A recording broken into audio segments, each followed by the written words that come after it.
guys, welcome to Points. I am excited because I already saw a YouTube clip of some Titans taking on some Tau.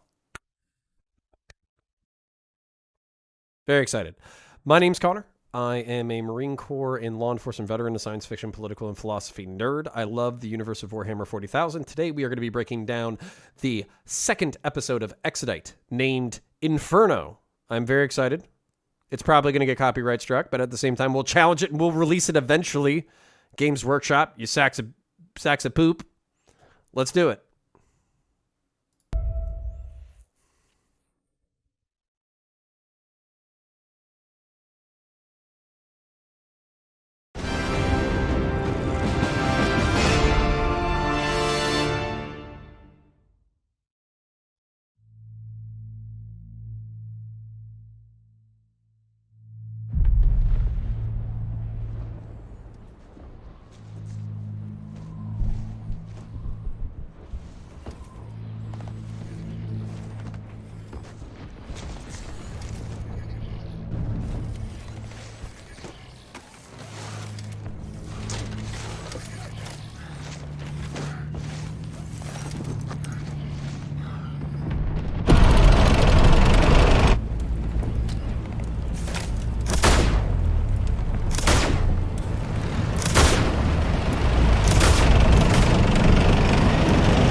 Sorry.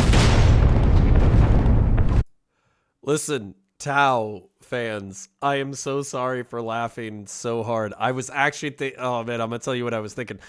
So, number one, what I love about the animation quality so far, they're not hiding behind anything. There's not any jump cuts. You actually get to see what's going on, which is so refreshing when like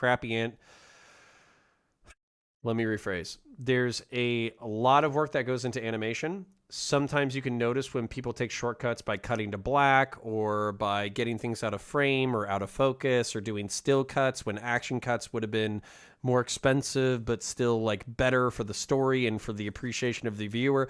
The fact that these animators are focusing in on what's going on very specifically and showing every minute detail tells me that they're not trying to hide any portion of the story behind budgetary restrictions or artistic limitation. They're actually trying to show us what's going on. And I'll tell you exactly what I was thinking. I was thinking that this was going to be a throwback to Saving Private Ryan, where there's the Tom Hanks is sitting on the bridge and he's firing his pistol at the tank, and then the tank eventually explodes, and then Tom Hanks, he still dies, but he has like this heroic moment where he knows that he saved the bridge.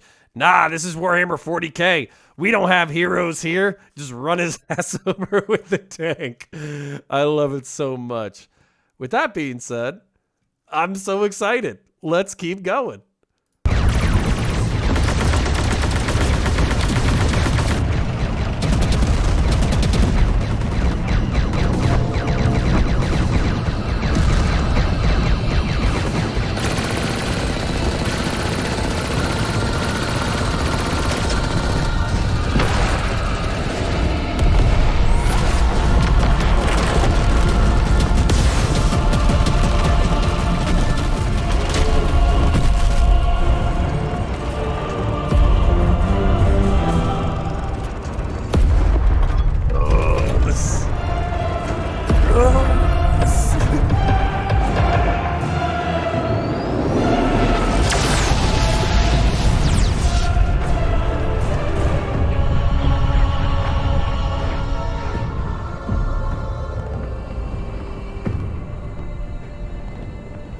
We were off target.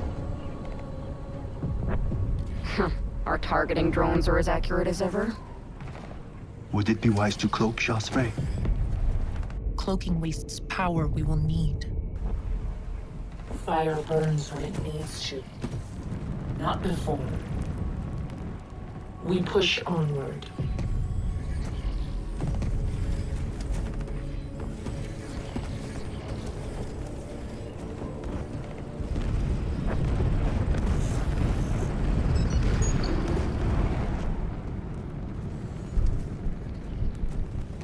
We're too small to notice amongst all this. Might it be wise to use some of that power to keep ahead of our quarry? If not to cloak, then for an air advance.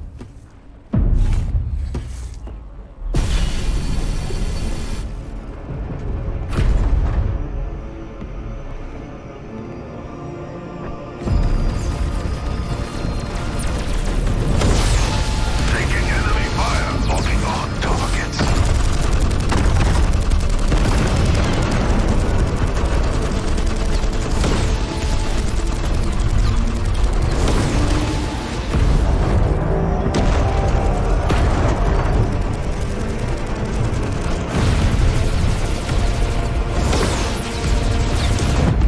We can't hold here.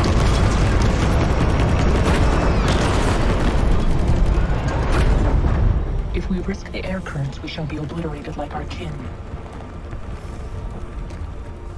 Jerome. They did not die needlessly. They burned brightly for the greater good. To honor them, we must locate and capture the Eldari. I understand, Josfrey.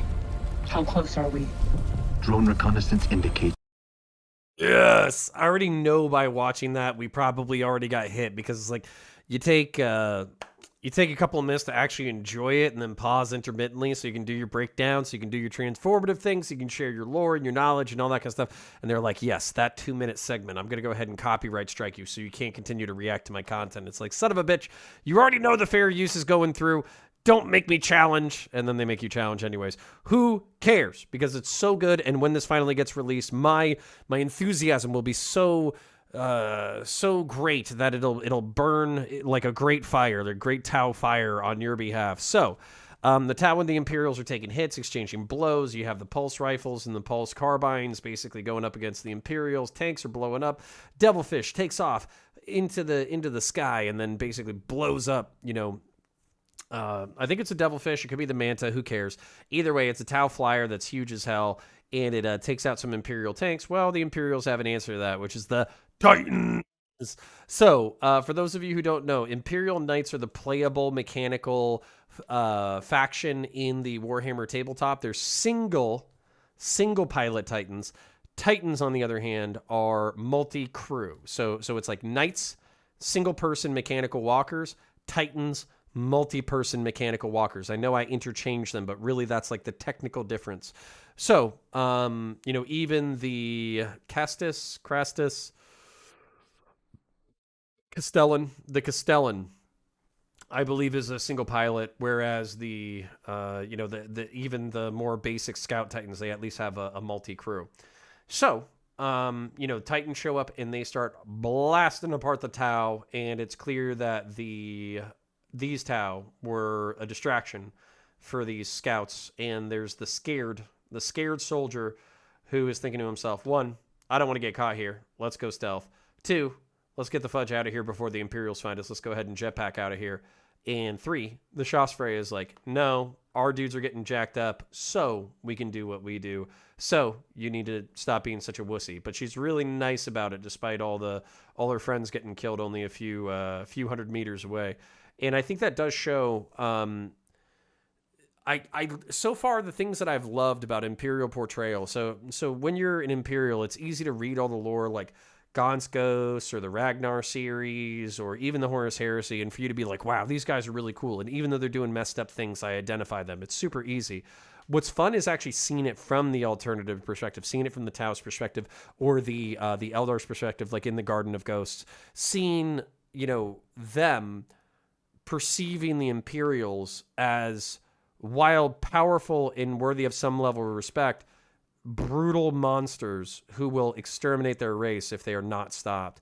And I think that's fun to contemplate from an Imperial perspective. Like, I'm an Imperial player, Imperial lore enthusiast, all that kind of stuff, is how terrifying it must be, because we're always thinking about how terrifying it is to be human in this universe. It has to be equally terrifying to be a rival Xenos faction, unless you're, of course, a Tyranid or an Orc. Then you probably don't give a shit.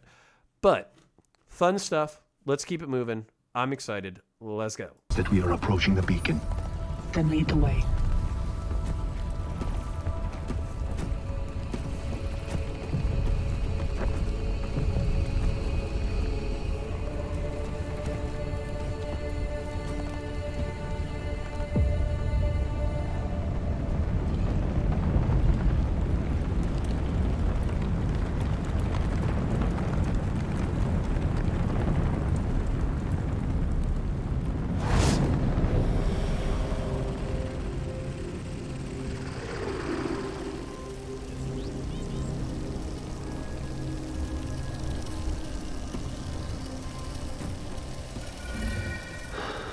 We are too late. The Eldari has already activated the beacon. Where will it go next? This beacon is one of many that is feeling a growing convergence. Somewhere here.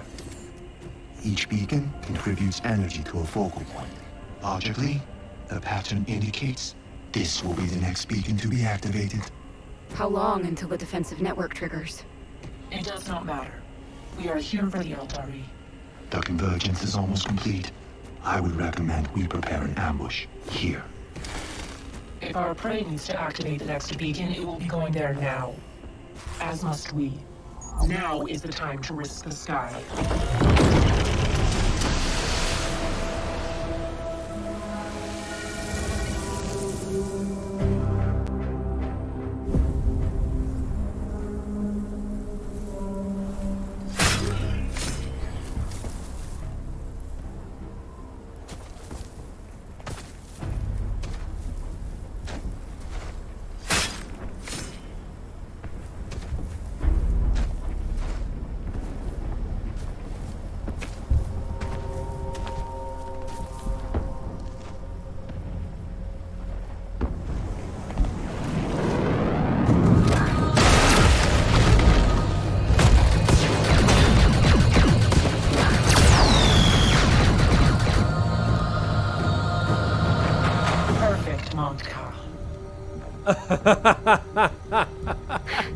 Humans die easily to the killing blow.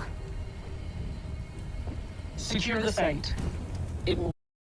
Oh no. Eldar beacon, you know, this is the sign of the convergence. We should lay our trap here. I love all this stuff because it shows you that they're thinking, okay?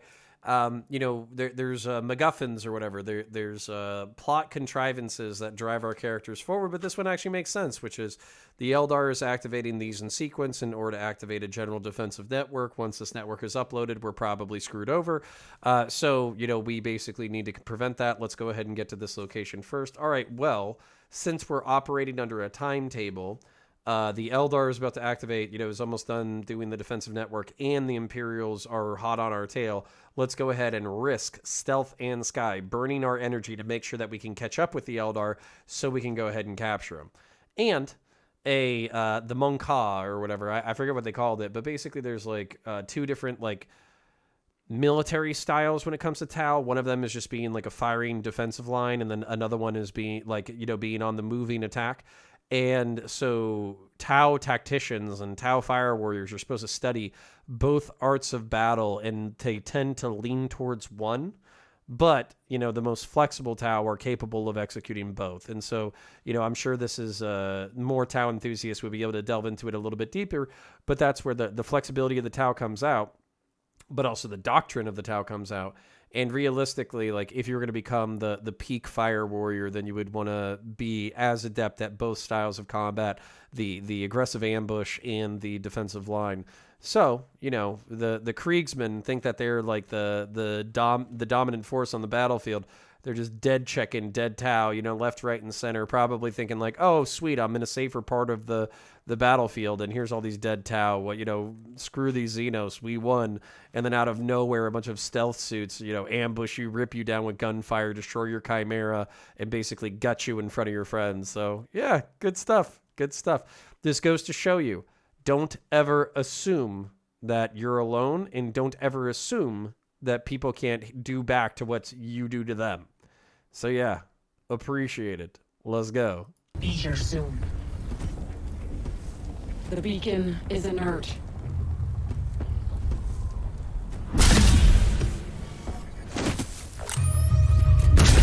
Stealth fields, now!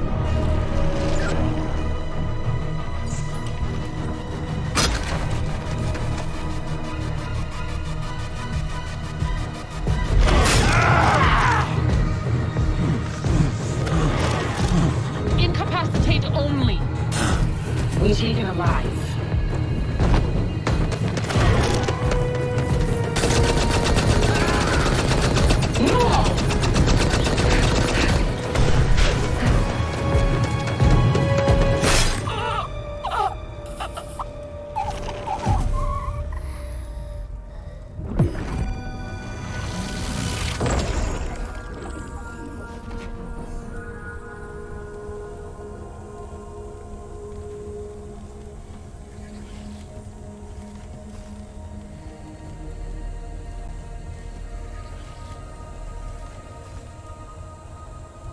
their fire has gone out.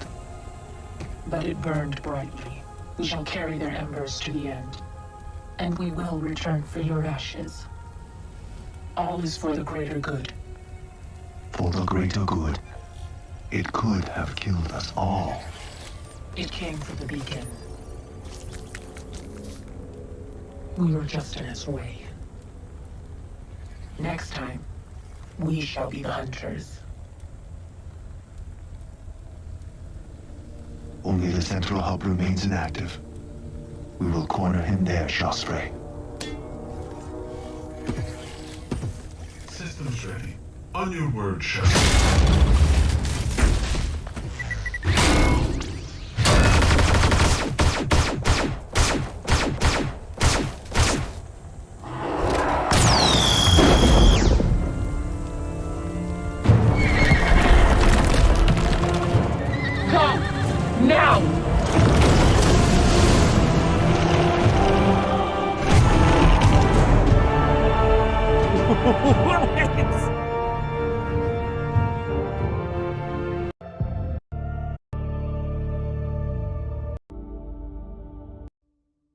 Hold on. All right, I gotta see who that was.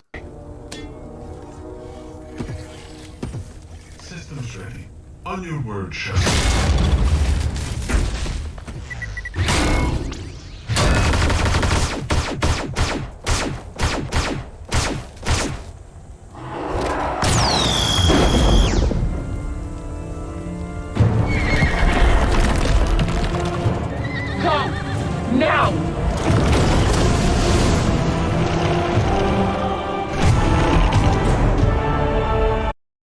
Oh no! The beacon is inert. The Eldari Ranger takes out some Tau with some sniper fire, closes in, and because the Tau are at a disadvantage, they are supposed to incapacitate and capture this Eldar. Well, the Eldar doesn't really need to, play by the same rules. So stabs a couple of them, kills a couple of them, moves in, activates the beacon, and screws off because Eldar are fast and tricksy like that. Good stuff. Good stuff. Their fire has gone out. The Tau, it's pretty clear that the Shastre and one of her subordinates is more passionate about the greater good. And if I heard correctly, I think the female Tau got stabbed, meaning that not the Shastre, but the other one, meaning that their battle buddy. In the beginning, there was the male and female Tau who were kind of joking with each other about, the battle. Before they got into it, and she's dead. She's gone. That was it. That was the battle buddy. And then if I saw the way that it was shot correctly, that basically means it wasn't a shovel kill, but it was like a club kill. That Kriegsman club killed the dude who was kind of all depressy about his battle buddy. So, hey, listen, Tau, you need to pay attention to your battle buddies. Need to have use your peripherals a little bit more. Maybe you need to get some horizontal visors in your Tau suits. That way you can see when the Imperials stand back up to smack you with the club. Now, that horse sound, so my original instinct was like, wait, are those Eldar Exodites who are charging into the defensive beacon? Did the defensive beacon sound, basically attract the Exodite? Because Exodite are the Eldar who escaped the Great Fall, and they colonized Maiden Worlds, and there's been the hint the entire time that that's basically the main Eldar forces that they're going up against is a representative of this Exodite Maiden World. But at the same time, the Krieg, because we've seen a bunch of gas masks and stuff, it wouldn't be surprising to me if those horses were also Imperials who had, stumbled upon the Tau in order to reinforce their Krieg brethren, because Krieg are known for having Rough Riders, and they have monstrous war horses that are a combination of bear and horse. So, yeah, I wouldn't be surprised if it was Imperial or if it was the Eldari, but consider my instincts say that was reinforcing Krieg. So, awesome episode. Love the action. Love that there was only like a few moments where I felt they were using the camera angles to their advantage in order to avoid what was being seen. We got to see everything else. We got to see a fire warrior resisting a tank and get crunched by it. We got to see a devilfish or a manta. I forget what it's called, but we got to see that taking out Imperial tanks and Imperials and Tau shooting at each other. We got to see Imperial Knights destroy Crisis battle suits and the manta or devilfish. I think it's a manta. I'm like 99% sure. But the big-ass Tau flyer. And we got to see melee combat and range combat between Eldar, Tau, and Imperials. So, all in all, if you're looking for that kind of violence, if you're looking for the Warhammer 40K universe to come alive in a different way than besides the page, I think they did a gosh darn good job doing that. Thank you to the studio for doing that. I'm a little annoyed that Games Workshop is 99.9 going to basically, knock this out so it can't be released for another few weeks until after I do my challenges. But at the same time, they did do a model. I'm pretty sure this Krieg model with his like little hammer. The Krieg are known for their shovels. That little like metal maul, that's with the new model. So if you wanted to recreate that brave Kriegsman who took down these filthy Xenos Tau, you have the ability to do so. So yeah, it's going to be great. I love the series so far. I don't have anything really negative to say about it. I love it. It's great. It's beautiful. It's detailed. It's everything that I wanted. Let's go. And on top of that, you want to see some Imperial Knights, Imperial Knights killing some Tau flyers. Heck yes. That's the bee's knees. Some Crisis battle suits getting yoinked from the sky. As a matter of fact, let's watch that again real quick. Real quick, let's watch it. Oh no! The Ion Blast has removed my shield. There's Crisis battlesuits inbound. Whatsoever will I do? Oh wait, I'll yoink them with my cannons. On targets.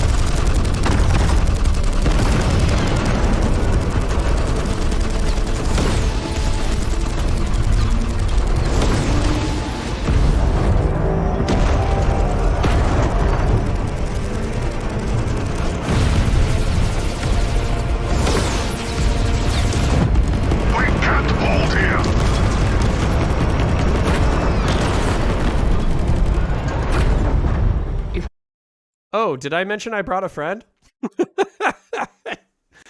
Yes. Excellent. Amazing. Beautiful. I love it. Check it out. It's the best. Go to Warhammer Plus. Go to Warhammer TV. Take a look at it. Pay them $5.99 so they can consider, or they can continue to copyright strike everybody and their mom for enjoying their products. And give them $5.99 so they can actually pay their employees in order to continue making good content for us. I appreciate you. Like, share, subscribe, dislike, all that YouTube nonsense. If you're into politics or political debates, check out my politics segment. If you're into Warhammer 40K or media reactions like war films and police films, check out all my media reactions, my End of Watch breakdown series, my Fury breakdown series, my Full Metal Jacket breakdown series, and we're working on Aliens right now. So we're in a good spot. And check out Angels of Death and all the Warhammer 40K content. I do appreciate you. I'll catch you in the next one.